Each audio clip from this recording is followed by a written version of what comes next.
started off as a printmaker, but ended up doing animation by accident because I saw some really nice illustrative films at Liverpool where I went and did my degree. So I went to the Royal College, met nice people, ended up in Bristol via Clerkenwell in London, and I'd set up a company called ArthurCox with Sally Arthur, and now it's just me, but I produce, I direct. I've recently worked with Aardman on a big project called the Tate Movie Project, where every kid in the country was invited to work on a film, animated film, and we won the Guinness Book of World Records for the most contributions in an animated film. I also produce, so I produced my first live action feature called 8 Minutes Idle, which is part of the iFeature scheme that's all about getting live action features made in Bristol. And I'm just here to watch films and say hello to people this week.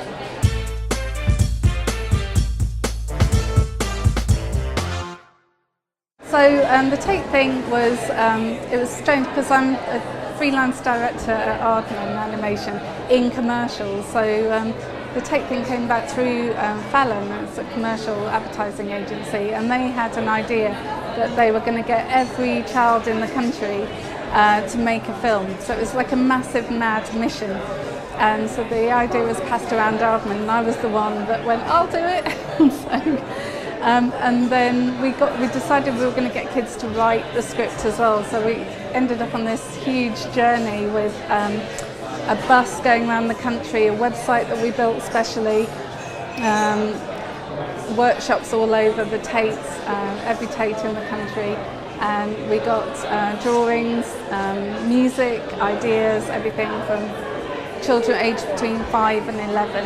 So it was huge, and and we ended up with a 28-minute film. It was a bit mad.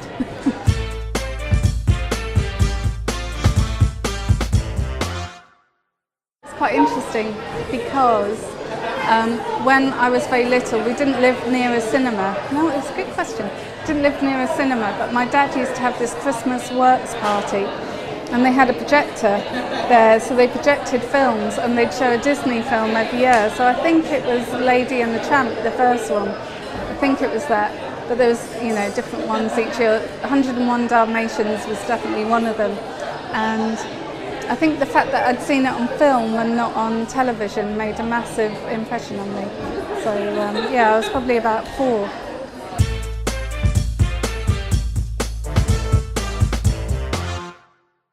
Favourite animation is weirdly a stop motion film, and I don't do stop motion, but it's called The Mascot. It's by Starovich, and it's a 1930s film, and it's just astonishing. It's a mixture of live action and animation, and that is something I do quite a lot, mixture of live action and animation.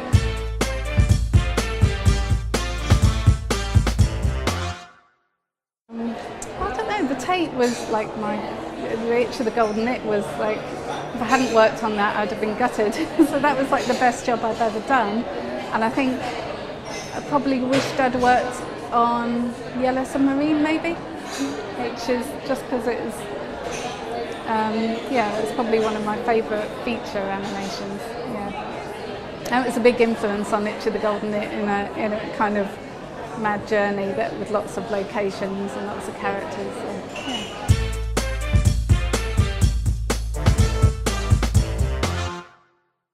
The first animated film I made, I found this old film, and it was like a weird old colonial film, and it was in a police skip in Liverpool, and I found this bit of old footage from like the 30s and used it and animated it and put some sound to it, and they screened that in, I think, 1988 in the Bristol Animation Festival here at the Watershed where we're filming now. And so Encounters, I've since had films here, and come to it ever since I've lived here 9 years ago. So it's been a really important festival for me, quite,